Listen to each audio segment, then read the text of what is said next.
मित्रों नमो नमः। मैं सुपर संस्कृत गंगा से आपका अपना मित्र DK। मित्रों आज हम लोग TGT संस्कृत 2003 का जो हल प्रश्न पत्र है उसको हम लोग आज देखेंगे कि 2003 में TGT का जो पेपर था वो किस टाइप का आया था।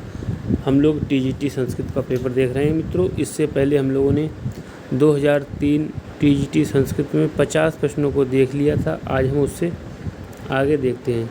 तो मित्रों हमारा जो 51वां क्वेश्चन है वो ये है, अभिनिवशस्य सूत्र है। मित्रों यहाँ पर विष धातु से पहले अभि और नी उपसर्ग आते हैं, तो किस कारक में जो है द्वितीय व्यक्ति होती है, अर्थात अभिनिवशस्य ये सूत्र है, इसके बारे में पूछा गया है। तो ये निश्चित रूप से हमारा कर्म कारक का है और कर्म कारक में द्वितीय व्यक्ति का प्रयोग करते हैं। आगे देखते हैं मित्रों, यहाँ पर 52 में है कि अभिता के योग में विभक्ति होती है, अर्थात अभिता पड़ता समया निक्षा हा प्रति योगे पी के योग में जो है वो द्वितीय व्यक्ति का प्रयोग होता है। मित्रों जो अभिता है ये हमारा अव्यय है, इसके योग में हम लोग द्वितीय व्यक्ति का प्रयोग करते हैं। किसका करते हैं? द्वितीय का प्रयोग करते हैं। आगे देखते हैं मित्रों, यहाँ पर है ये बहुत महत्वपूर्ण प्रश्न है मित्रों, कई बार TGT में पूछा गया है और टेट में भी पूछा गया है कि तृतीय व्यक्ति तब होती है जब पहला है काल अर्थ द्योतित होने पर, हीन अर्थ द्योतित होने पर या अनादर अर्थ द्योतित होने पर। तो मित्रों तृतीय व्यक्ति तब होती है जब काल अर्थ द्योतित होने पर। मित्रों हम केवल पेपर की प्रकृति देख रहे हैं, हम लोग जो ज़्यादा डिटेल नहीं करेंगे, हम केवल प्रश्नों को ही देख रहे हैं मित्रों अगला सूत्र है, यहाँ पर है कि एनंग विकारा, ये सूत्र है किस कारक का है।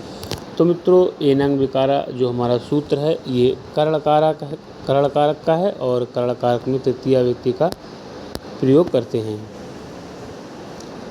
आगे है मित्रों यहाँ पर वालकाय मोदकम रोचते, वाक्य में जो वालकाय है किस विभक्ति में है। तो मित्रों यहाँ पर रुच धातु आई है जिसके प्रयोग में हम लोग चतुर्थ व्यक्ति का प्रयोग करते हैं। यहाँ पर बालक के लिए मोदकम अर्थात लड्डू अच्छा लगता है, तो यहाँ पर जो बालकाय जो है हमारा यहाँ पर मित्रों चतुर्थ व्यक्ति का प्रयोग किया गया है। किसका प्रयोग किया गया है? चतुर्थ व्यक्ति का प्रयोग किया गया है।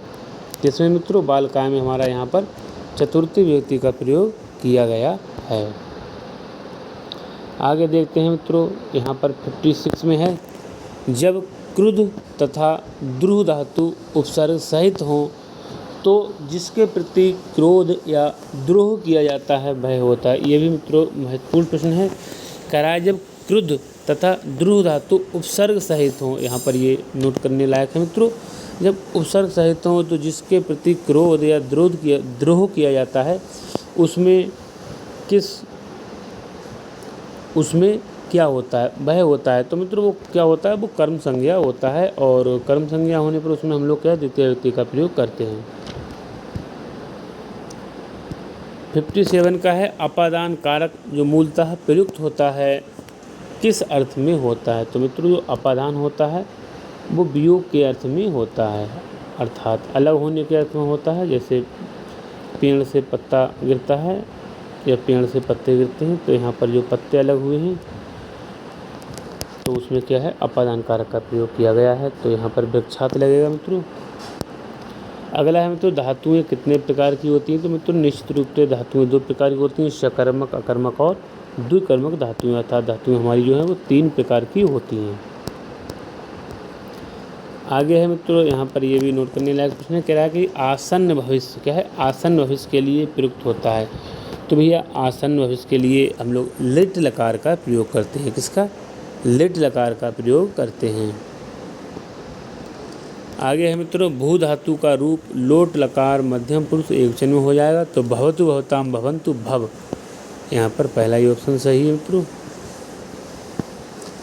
आगे है भैया कि भू धातु लिट लकार और प्रथम पुरुष एकवचन में रूप बनता है, तो यहाँ पर लिट लकार प्रथम पुरुष एकवचन का रूप पूछा गया है, तो मित्रों निश्चित रूप से यहाँ पर बभूव बनेगा, पहला ही ऑप्शन सही है।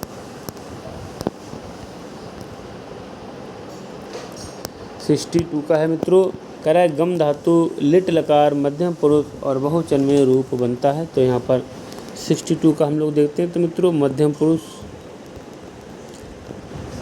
यहाँ पर जो रूप बनेगा वो हमसे पूछा गया है। तो यहाँ पर मध्यम पुरुष का बहुवचन पूछा गया है तो निश्चित रूप से यहाँ पर जो बनेगा वो बनेगा जग्म। क्या बनेगा? जग्म बनेगा। आगे देखते हैं मित्रों, 63 का है, यहाँ पर है कह रहा है 99, 99 का संस्कृत शब्दात्मक रूप होगा तो नवति ही हो जाएगा। पहला ही ऑप्शन सही है मित्रों। आगे देखेंगे, यहाँ पर है तुम कुसुमपुर जाओ, तो तुम का हो जाएगा तुम और जाओ का हो जाएगा गच्छ। तो तुम यहाँ पर भी है, तुम यहाँ पर भी है मित्रों, यहाँ पर गच्छेत है, यहाँ पर गच्छ है। और कुसुमपुर का हो जाएगा कुसुमपुरम, अर्थात तुम कुसुमपुर को जाओ। तुम तो हो जाएगा तुम कुसुमपुरम गच्छ।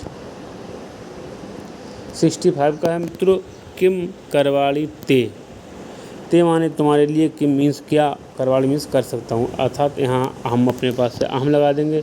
अहम किम करवाणी ते, अर्थात मैं तुम्हारे लिए क्या कर सकता हूँ। पहला ही ऑप्शन सही है। अगला है मित्रों एतद आसनम आस्यताम का क्या अर्थ है। तो एतद मीन्स होता है ये, अर्थात ये आसन ग्रहण करें। तो निश्चित रूप से दूसरा ऑप्शन सही है मित्रों।